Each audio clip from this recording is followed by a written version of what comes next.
आप सभी का मेरे YouTube चैनल पर स्वागत है।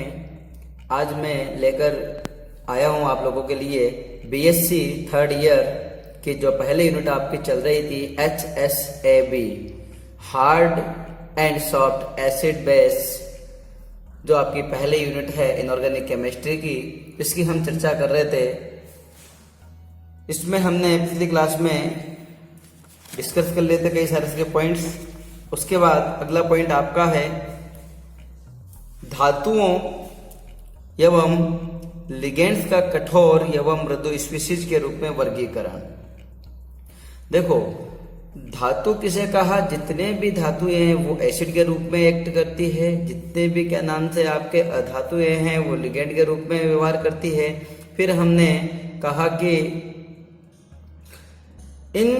इनको भी हमने अलग अलग भागों में बांटा था, वर्ग ए की धातुएं, वर्ग बी की धातुएं। लिगेंड्स को भी हमने दो भागों में बांटा, वर्ग ए के लिगेंड, वर्ग बी के लिगेंड। वर्ग ए की धातुओं में किसे रखा? जिनका आकार छोटा है, इलेक्ट्रोनेगेटिविटी ज्यादा है, ध्रुवणता कम है।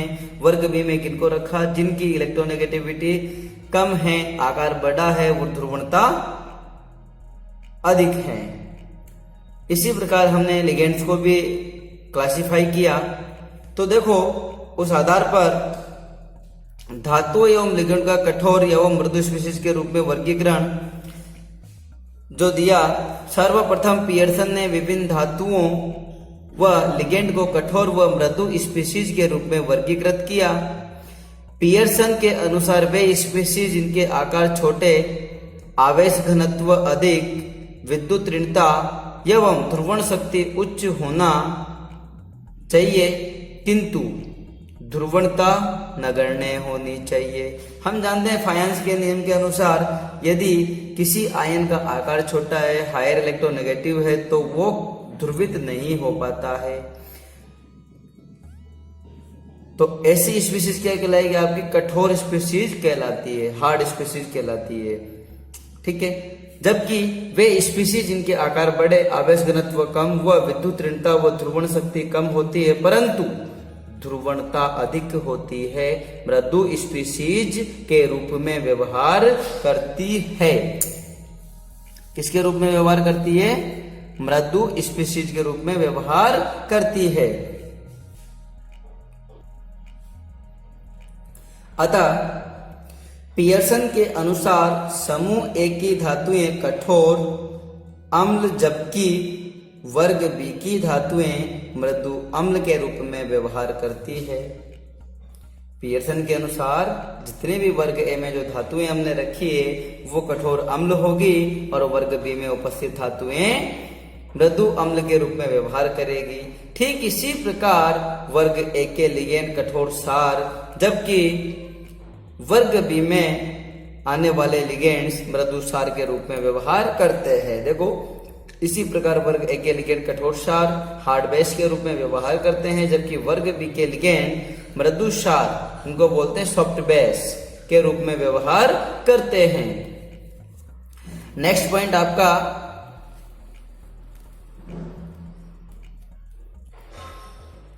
पियर्सन की उपरोक्त अवधारणा के आधार पर विभिन्न धातुओं को निम्न प्रकार कठोर, मृदु एवं सीमावर्ती अम्लों के रूप में वर्गीकृत किया जा सकता है। देखो, ये अलग अलग नेचर के जो एलिमेंट्स हैं, देखो यहाँ पर हम इनको, जैसे अपन बात करें अम्लों की, तो कठोर अम्ल भी हो सकते हैं, मृदु अम्ल भी हो सकते हैं, लेकिन कुछ अम्ल ऐसे होते हैं जो कठोर के रूप में भी एक्ट कर लेते हैं और मृदु के रूप में भी एक्ट कर लेते हैं। तो वो उस टाइप के होते हैं जैसा देश वैसा बेस। उनको जिधर अपना लाभ दिखता है वो वैसा ही अपना व्यवहार प्रदर्शित कर लेते हैं। हम राठौड़ी में एक कहावत कहते हैं, बिना पेंदे के लोठे। तो उनको जिधर अपना बेनिफिट दिखता है वो उधर पहुंच जाते हैं। तो देखो, यहां पर मैंने इसमें टेबल में दर्शाने का प्रयास किया आप लोगों को। एक टेबल बनानी होगी आपको, जिसमें देखो आप एक कठोर अम्ल, सीमावर्ती अम्ल, मृदु अम्ल। भाई, एक तो आपके जो लोअर इन साइज हैं वो कठोर अम्ल कहलाएंगे, बिगर इन साइज आपके मृदु अम्ल कहलाएंगे। लेकिन इन दोनों से मिलते जुलते गुण रखने वाले आपके क्या कहलाएंगे? बॉर्डर लाइन या सीमावर्ती अम्ल। अच्छा, एक बात और ध्यान रखना, जितने भी एसिड हैं, जितने भी अम्ल हैं, वो सारे के सारे केटाइन होंगे। क्या होंगे? केटाइन, मतलब उन पर प्लस चार्ज रहेगा। ठीक है, तो देखो हार्ड एसिड की बात कर लेते हैं। यहाँ पर देखो कौन कौन है। Hydrogen plus, lithium plus, sodium plus, potassium plus, rubidium plus, beryllium +2, magnesium +2, calcium +2 और strontium +2, scandium +3, titanium +4, yttrium +3, lanthanum +3, zirconium +4, chromium +3 and chromium 6 and manganese +7।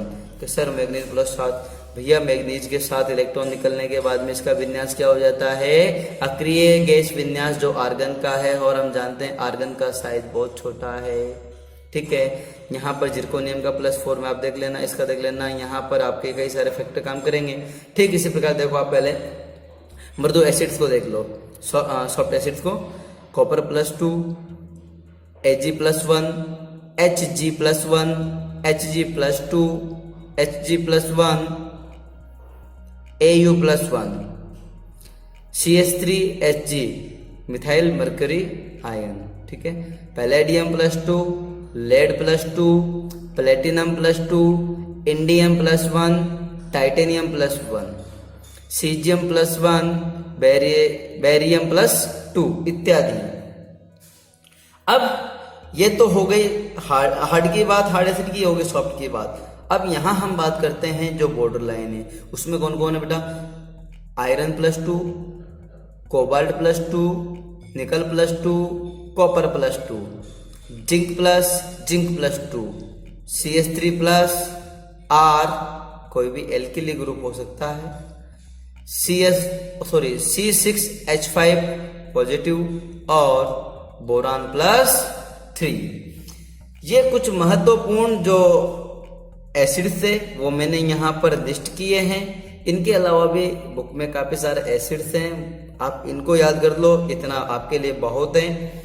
बाकी अगर आप बुक देखना चाहो तो देख सकते हो। भागचंदानी की बुक मैं आपको प्रीफर करता हूँ, पी भागचंदानी की बुक आप देख सकते हो और अधिक जानकारी के लिए। तो ये हो गई एसिड्स की बात। देखो इसके आगे ठीक इसी प्रकार विभिन्न लिगेंड्स को भी कठोर, मृदु एवं सीमावर्ती सार के रूप में वर्गीकृत किया जा सकता है। भाई हमने जब अम्लों को कठोर अम्लों में, मृदु अम्लों में और सीमावर्ती अम्लों में विभक्त कर दिया, तो क्षारों को भी विभक्त करना पड़ेगा कि क्षार कौन से कठोर सार होंगे, कौन से मृदु सार होंगे। तो सेम फैक्ट हमने कहा कि कठोर सार वो होंगे जिनका आयनिक आकार छोटा होना चाहिए, उच्च ऋणावेश होना चाहिए, हाई इलेक्ट्रोनेगेटिविटी होना चाहिए। सेम ठीक उसी प्रकार से मृदु सार में लो इलेक्ट्रोनेगेटिविटी होनी चाहिए, उनका जो है एटॉमिक साइज थोड़ा बड़ा होता है। ये छोटे छोटे पॉइंट्स थे, आपको याद रखने होंगे। सबसे पहले मैं बात करता हूँ हार्ड बेस की। हार्ड बेस में देखो fluorine minus, chlorine minus, H2O, NH3, OH minus, NH2 minus और NH2 आपके जो हैं हार्ड बेसेस हैं। इधर सॉफ्ट बेसेस में hydride ion, iodine minus, Cn minus, S2 minus, SH minus को थायोल बोलते हैं और कार्बोनिल। उसी के आगे कंटिन्यूस टेबल जो है हार्ड बेस में हम बात करते हैं En। क्या होता है बेटा इसका नाम? Ethylene diamine. क्या होता है? Ethylene diamine. N3 minus, CO3 2 minus. जो आपका N3 है ये आपको कुछ बुक्स में ये बॉर्डर लाइन में मिलेगा। ये किस में मिलेगा? बॉर्डर लाइन में। तो ये यहाँ भी काम कर सकता है, ये यहाँ भी काम कर सकता है, और यहाँ जब बॉर्डर लाइन में है तो ये इधर भी काम कर सकता है। लेकिन इसको अधिकतम जो है बुक्स में मैंने देखा है रेफरेंस में, उसमें हार्ड एसिड में इसको उपयोग, सॉरी हार्ड बेस में, क्षमा कीजिए। अगला NO3 minus, CH3 minus, COO minus, SO4 2 minus, PO4 3 minus, ClO4 minus and R2O। ये आपके सारे के सारे हार्ड बेसेस हैं। बात करते हैं सॉफ्ट जो रिमेनिंग है वो NO nitrous oxide, C2H4, PH3, PR3, C6H6, PY और R2SH। PR3 का नाम क्या है? आप जानते हो, ट्राई एल्किल फास्फीन। क्या है बेटा ये? Try alkyl phosphine. ठीक, तो ये हो गया अपना वर्गीकरण। ध्यान रखिएगा वर्गीकरण पे कहीं निबंध नहीं पूछा जाएगा, लेकिन यदि हमें वर्गीकरण याद है तो इस यूनिट से एक आपका 10 नंबर का क्वेश्चन जो सी सेक्शन में आता है, आपके पेपर के सी सेक्शन में 10 नंबर का क्वेश्चन वो अटेम्प्ट होना है, क्योंकि सी सेक्शन में इससे कई बार क्वेश्चन पूछा गया है। बी सेक्शन में आपका 5 नंबर का क्वेश्चन इससे आना है। पियर्सन थ्योरी से 100% बहुत छोटी यूनिट है ये, तो आपको इस यूनिट को स्कोरिंग यूनिट मानते हुए प्रॉपर तैयारी करनी है और इन सबको लिख लिख कर याद करना है। अब इस यूनिट का सबसे महत्वपूर्ण जो क्वेश्चन बनने जा रहा है वो आता है HSAB कॉन्सेप्ट, पियर्सन का HSAB कॉन्सेप्ट। इसको अलग अलग नामों से अलग अलग तरीके से पूछा जाता है। इसको पूछ लिया जाएगा आपसे पियर्सन का कठोर मृदु अम्लसार सिद्धांत को समझाइए या इसकी विवेचना कीजिए, या आपसे पूछ लेगा पियर्सन HSAB कॉन्सेप्ट क्या होता है। कई सारे तरीके से पूछा जा सकता है, लेकिन जवाब इनका एक ही है। देखो, सर्वप्रथम सन 1963 में धातु व लिगेंड द्वारा संकुल निर्माण की अभिक्रियाओं की दिशा तथा बनने वाले संकुलों के स्थायित्व की व्याख्या करने के लिए एक सिद्धांत प्रतिपादित किया, जिसे HSAB सिद्धांत कहते हैं। पियर्सन के अनुसार संकुल निर्माण की प्रक्रिया में हमेशा कठोर कठोर तथा मृदु मृदु अंतःक्रियाओं से निर्मित संकुल यौगिक अधिक स्थायी होते हैं। इसलिए एक कठोर धातु संकुल निर्माण के लिए सदैव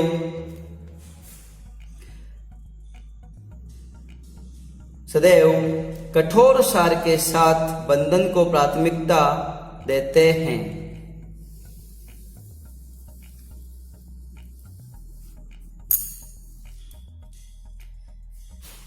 ठीक इसी प्रकार एक मृदु अम्ल के रूप में व्यवहार करने वाली धातु संकुल निर्माण के लिए सदैव मृदु सार के साथ बंधन को प्राथमिकता देती है। यही अवधारणा HSAB कॉन्सेप्ट कहलाती है।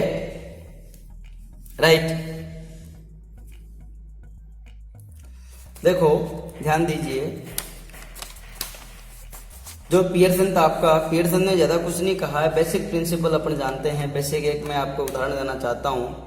यदि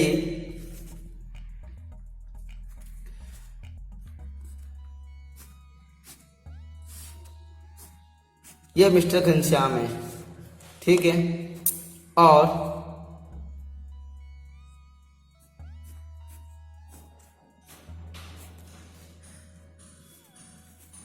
ये मिस्टर घनश्याम हैं, तो इनको क्या है, शादी के लिए गए, और शादी के लिए जब लड़की देखने गए तो लड़की की हाइट, इनकी हाइट है कितनी, 6 फीट, और लड़की की हाइट है कितनी,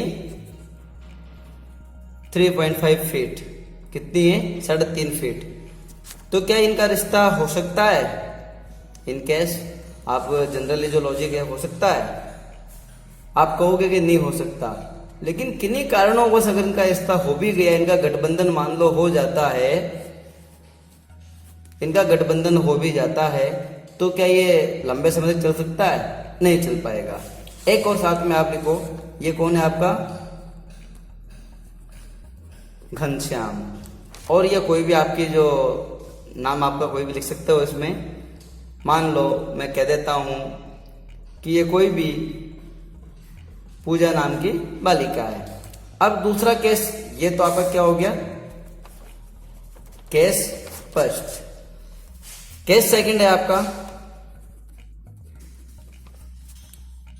आपका जो है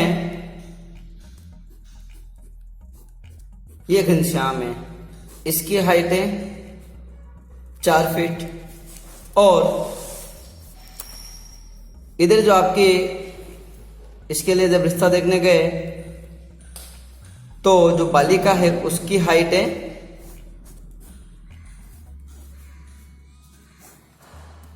5.5 फीट।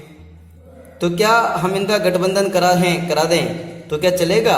नहीं चलेगा। लेकिन अगर गठबंधन करा दिया जाए किन्हीं परिस्थितियों में तो वो चल सकता है।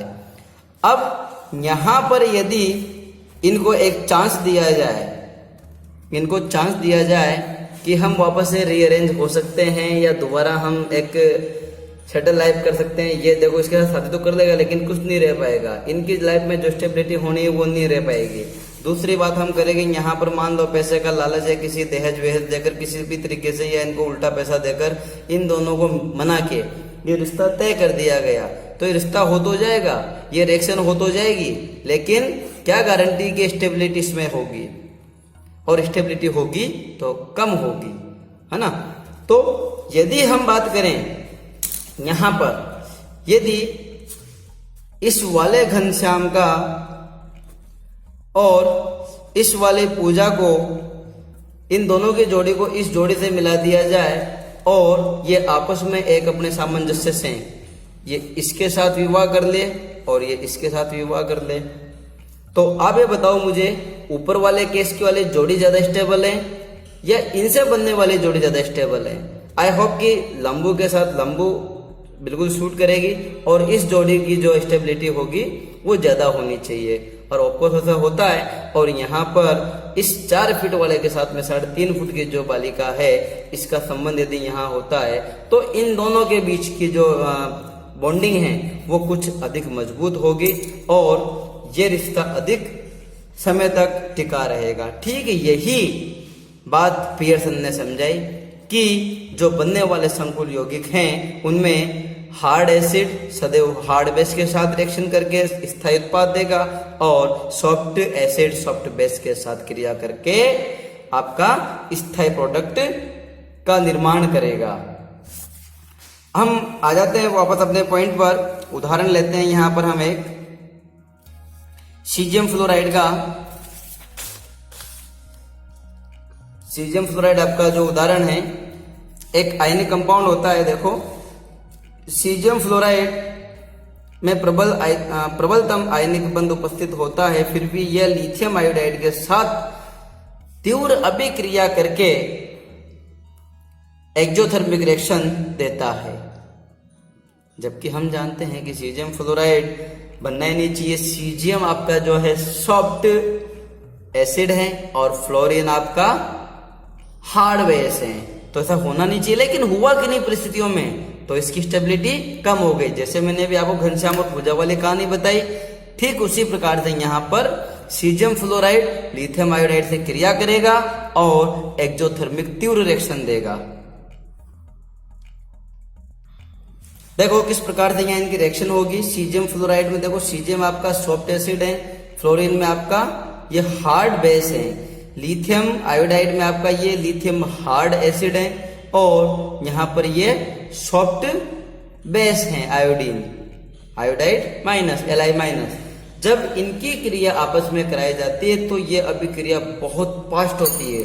ये क्या होती है आपकी फास्ट रिएक्शन होती है और एक्सोथर्मिक होती है, ऊष्माक्षेपी। ये क्या होती है? ऊष्माक्षेपी रिएक्शन होती है। तो यहाँ पर देखो ये प्रोडक्ट आपका बनाता है, ये अनस्टेबल प्रोडक्ट है या लेस स्टेबल कह सकते हैं, कम स्थायी कह सकते हैं। जब इन दोनों की अभिक्रिया हम करवाते हैं तो आपको प्रोडक्ट बनता है लिथियम फ्लोराइड और सीजियम आयोडाइड, जो कि मोस्ट स्टेबल प्रोडक्ट हैं, क्योंकि सीजियम और आयोडीन दोनों सॉफ्ट टाइप के नेचर से बने हुए हैं और लिथियम फ्लोराइड भी हार्ड एसिड और हार्ड बेस के द्वारा निर्मित प्रोडक्ट हैं।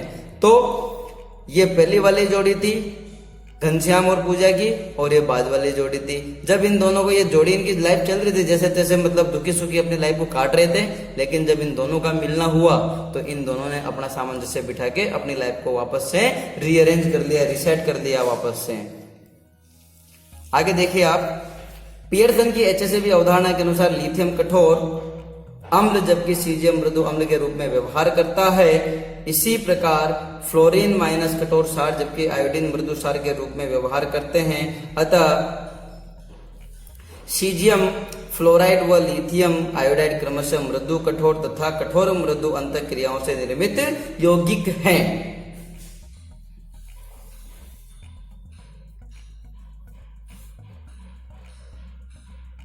देखो यहाँ बात करते हैं हम किस प्रकार से बने होंगे सीजियम फ्लोराइड के। सीजियम प्लस और फ्लोरीन माइनस, ये सॉफ्ट एसिड हार्ड बेस, इन दोनों की रिएक्शन तो हुई और सीजियम फ्लोराइड बना। ठीक इसी प्रकार जब आपका लिथियम आयोडाइड बना होगा तो कैसे बना होगा, लिथियम प्लस और आयोडाइड माइनस, जो कि लिथियम आपका हार्ड एसिड है और ये सॉफ्ट बेस है, और इनकी क्रिया से बना आपका लिथियम आयोडाइड। जो यहाँ पर सीजियम फ्लोराइड और लिथियम आयोडाइड जो बने, जो दोनों प्रोडक्ट अस्थायी है, इसलिए यह यौगिक शीघ्रता से अभिक्रिया करके लिथियम फ्लोराइड व सीजियम आयोडाइड में परिवर्तित हो जाते हैं, जिसमें क्रमशः कठोर कठोर एवं मृदु मृदु अंतःक्रिया होने के कारण यह उच्च स्थायी होते हैं। आज की क्लास में हम इतना ही पढ़ेंगे, इसके आगे की चर्चा हम अगली क्लास में करेंगे। यदि आपको मेरा वीडियो अच्छा लगा है तो आप मेरे चैनल को सब्सक्राइब जरूर कीजिए और लाइक जरूर कीजिएगा, और बेल आइकन को बटन दबाकर भविष्य में आने वाले वीडियो को कंटिन्यूअस आप देख सकेंगे। धन्यवाद।